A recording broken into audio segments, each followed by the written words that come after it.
নগর অঞ্চলে অসহ্য গরম ও তাপ প্রবাহের জন্য সরকারি সংস্থা ও গুরুত্বপূর্ণ পদে থাকা কিছু স্বার্থপর দায়ী বলে অভিযোগ করেছে বাংলাদেশ পরিবেশ আন্দোলন বাপা। সংগঠনটির সভাপতির অভিযোগ, দায়িত্বশীল ব্যক্তিরা দেশকে নিয়ে ভাবছেন না, মুনাফার লোভে কংক্রিটে ঢেকে ফেলছে দেশ। মঙ্গলবার ডিআরইউতে এক আলোচনা সভায় বিশেষজ্ঞরা এসব কথা বলেন। এলো বেক্সিমকো বন্ড, 15% মুনাফায় সর্বোচ্চ হারে সবার উপরে।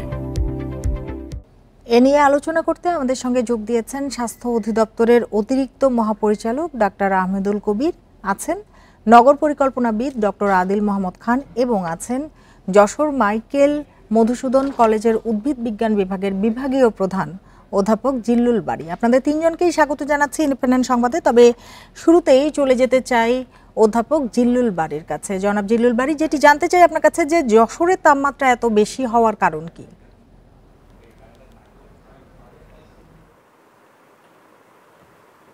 জি, আপনাকে ধন্যবাদ জানাচ্ছি। আসলে যশোরে এত তাপমাত্রা আমরা দেখছি, আমার যেটি মনে হয় এই তাপমাত্রা বাড়ার পেছনে যে কারণটি কাজ করছে সেটি হচ্ছে আমাদের যশোরে যে নদী ছিল সেই নদীগুলির নাব্যতা এখন আর নেই। এই নদীগুলি প্রায় মৃতপ্রায় হয়ে গিয়েছে, ফলে আমাদের যশোরে যে পরিমাণ পানি থাকার কথা সেটি থাকছে না। সেই সাথে আমাদের বৃক্ষকর্তন এবং বনায়নের পরিমাণ কম হয়ে যাওয়া এটি একটি ব্যাপার। আর আমরা তো এই বিষয়গুলোতে আমরা বুঝতেই পারছি, আমরা জানি যে সমগ্র বিশ্বই এখন এল নিনোর একটি করাল রাহুগ্রাসে রয়েছে। এছাড়াও ক্লাইমেটিক চেঞ্জ হচ্ছে, গ্লোবাল ওয়ার্মিংয়ের ক্রমধারায় আমরা এই এশিয়া কিংবা আমার বাংলাদেশের বাইরে না, কিন্তু যশোর চুয়াডাঙ্গা এই অঞ্চলগুলিতে আমাদের যে নদীগুলি ছিল এই নদীগুলো আমরা সংরক্ষণ করতে পারিনি, এর প্রাণ আমরা রক্ষা করতে পারিনি, সেটি একটি বড় কারণ হিসেবে আমরা দেখছি। আর সেই সাথে এবার যাচ্ছি নগর পরিকল্পনাবিদ ডক্টর আদিল মোহাম্মদ খানের কাছে। জনাব আদিল মোহাম্মদ খান, যেটি জানতে চাই যে গ্রাম হবে শহর, পরিবেশের জন্য এটি কি হুমকি হয়ে দাঁড়িয়েছে কিনা? আসলে আমরা নগর পরিকল্পনা বলেন, গ্রামীণ পরিকল্পনা বলেন, মূলত যে পরিবেশ সংরক্ষণ করে যে উন্নয়ন ধারণাটা সেখান থেকে অনেক দূরে। আমরা তো এতদিনে আমরা শহরগুলোকে ধ্বংস করেছি। আমাদের প্রাকৃতিক ভাবেই আমাদের শহর এলাকাতেই 20-25 ভাগ সবুজ এলাকা ছিল, জলাশয় 10-15 ভাগ ছিল অধিকাংশ শহর এলাকাতেই। সেগুলো এখন নামতে নামতে ঢাকার মতো শহরে জলাশয় 3 ভাগের মতো এসেছে এবং আমাদের যে সবুজ এলাকা সেটা 6-7 ভাগে নেমেছে। তো আমরা শহর ধ্বংস করেছি, এখন গ্রাম হবে শহর বলে এখন গ্রামীণ এলাকাও ধ্বংসের পথে বা এই ধরনের একটা স্পিরিট মনে হয় আমরা ছড়িয়ে দিতে যাচ্ছি। আসলে আমাদের নগর পরিকল্পনা বলেন, গ্রামীণ পরিকল্পনা বলেন, সেটাকে পরিবেশকে সংরক্ষণ করা, গ্রামীণ এলাকার জন্য হাওয়ার বাওয়ারকে সংরক্ষণ করা, এই ফিলোসফিটাই আমাদের উন্নয়ন পরিকল্পনায় দর্শন নেই। আমরা হাওরের মাঝখান দিয়ে হাওরের পরিবেশকে ধ্বংস করে দিয়ে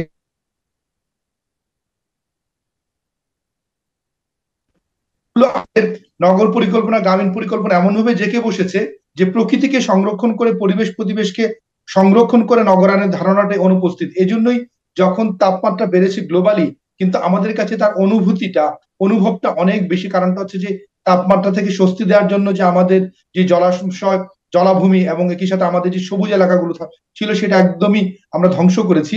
এটা আসলে ঢাকার মতো শহর বলেন, চট্টগ্রাম বলেন কিংবা চুয়াডাঙ্গা, যশোরের মতো শহর, সব জায়গাতেই গল্পটা একই। আমরা নদী মেরে ফেলেছি, জলাশয় মেরে ফেলেছি, সবুজ ধ্বংস করছি, আমাদের সড়ক প্রশস্তকরণের নামে সড়কের পাশে। আদিল মোহাম্মদ খান, আপনি থাকুন আমাদের সাথে। এবার চলে যেতে চাই স্বাস্থ্য অধিদপ্তরের অতিরিক্ত মহাপরিচালক ডাক্তার আহমেদুল কবিরের কাছে। ডাক্তার আহমেদুল কবির, যেটি জানতে চাই যে যেহেতু উষ্ণতা বেড়েই চলেছে, স্বাস্থ্য ঝুঁকি মোকাবিলায় কোনো প্রস্তুতি রয়েছে কিনা?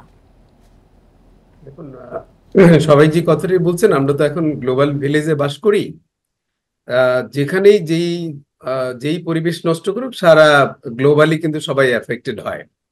এখন বাংলাদেশ কন্টেক্সট একটা আর গ্লোবাল পার্সপেক্টিভ আরেকটা। এটা আমরা কিন্তু টোটাল ক্লাইমেট চেঞ্জের যে ইম্প্যাক্ট তার পার্ট হিসেবে কিন্তু আমরা সাফার করছি। তা লোকাল মেজার্স গুলি ডেফিনেটলি আমাদের নেওয়া উচিত, যাতে আমরা আমাদের দেশটাকে সেভ করতে পারি। যেটা ওনারা বললেন, আমাদের যে গ্রিন প্রযুক্তিগুলি নেওয়া এবং সব জায়গায় হসপিটাল থেকে শুরু করে গ্রিন এনার্জি ব্যবহার করা, এটা খুবই জরুরি। যেমন আপনার সোলার প্যানেল ইউজ করা, যাতে হিটটা কম হয়, ফসিল ফুয়েল কম ইউজ করা, এগুলো কথাবার্তা তো আমরা সবাই বলছি, কিন্তু প্র্যাকটিক্যালি গাছ লাগানো বা অন্যান্য জিনিসগুলো যদি আমরা প্রিভেন্টিভ আসপেক্ট না করি, তাহলে কিউরেটিভ ইন্টেন্টে খুব বেশি লাভ হবে না। আপনার চিকিৎসায় আমরা যেটা বিশ্বাস করি সবচেয়ে বড় যেটা জরুরি সেটা হচ্ছে prevention is the best way. এখন ধরেন দুইটা অ্যাসপেক্ট, একটা হচ্ছে যে যেই পরিমাণ গরম হচ্ছে এতে কারা বেশি ভালনারেবল, কারা খুব ঝুঁকিতে। তিনটা গ্রুপ অফ পিপল অসম্ভব ঝুঁকিতে।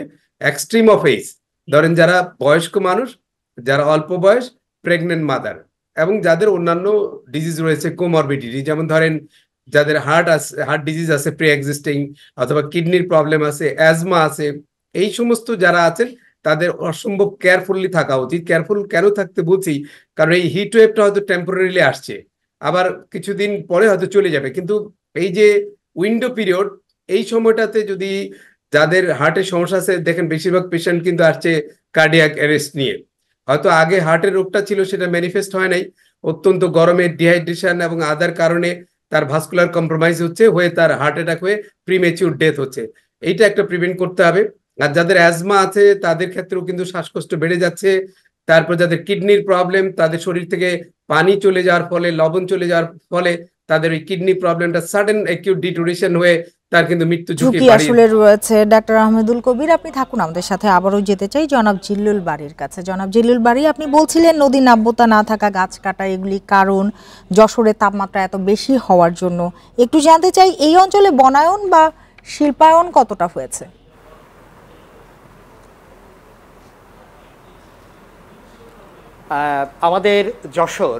আমাদের যশোরের কিন্তু তাপমাত্রা যেমন বেশি থাকে, তেমন ঠিক শীতকালে কিন্তু আমাদের শীতের পরিমাণটাও বেশি থাকে।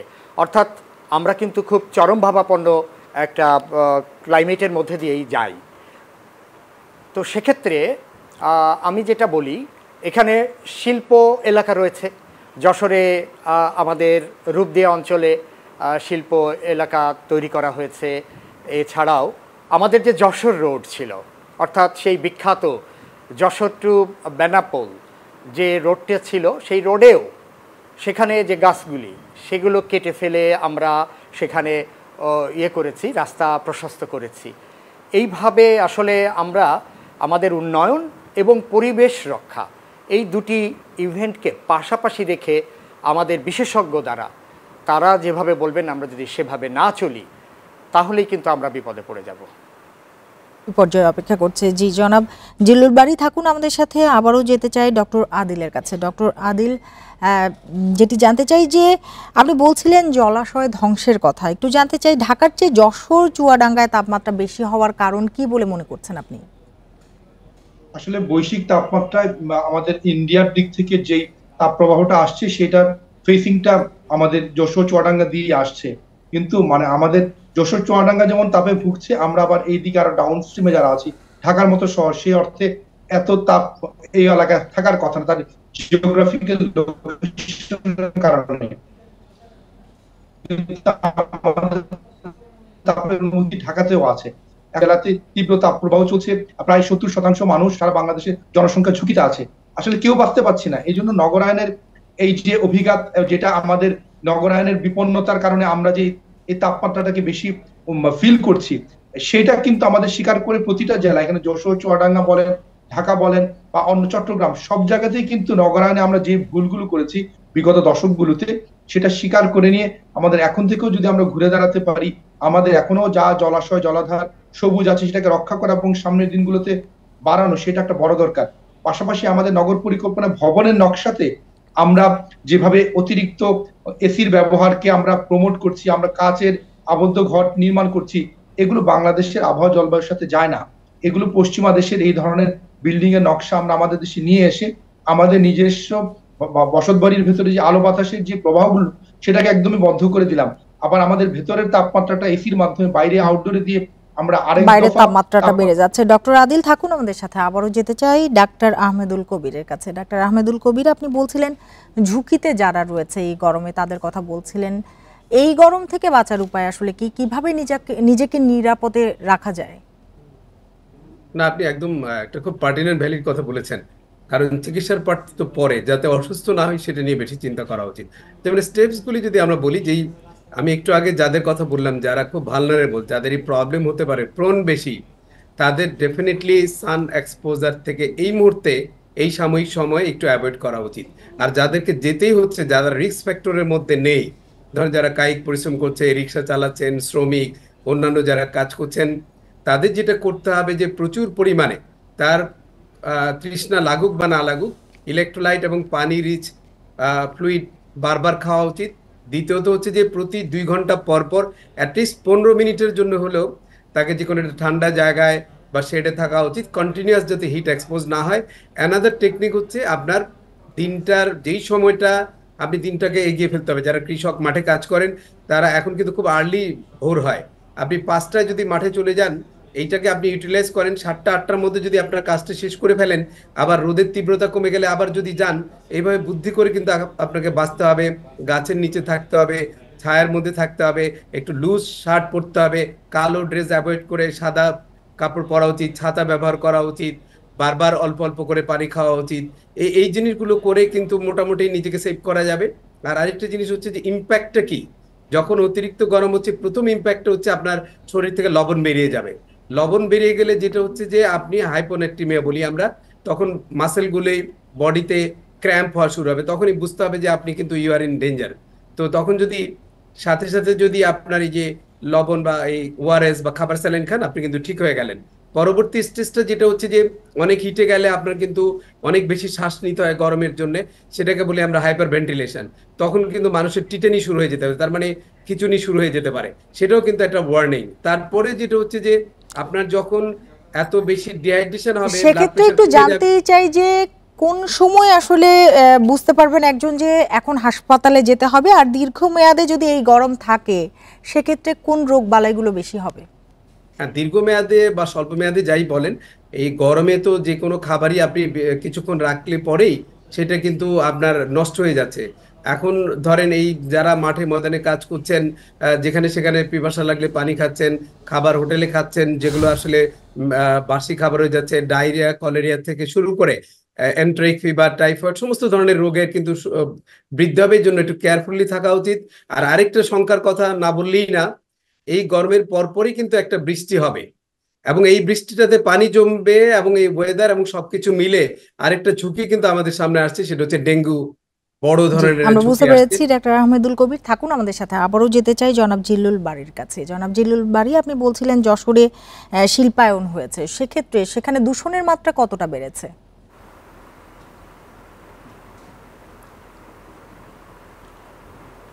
যদি আপনি দূষণের কথা বলছেন, আসলে আমাদের সমগ্র বিশ্বই তো এখন শিল্প সভ্যতার কারণে দূষণের সম্মুখীন।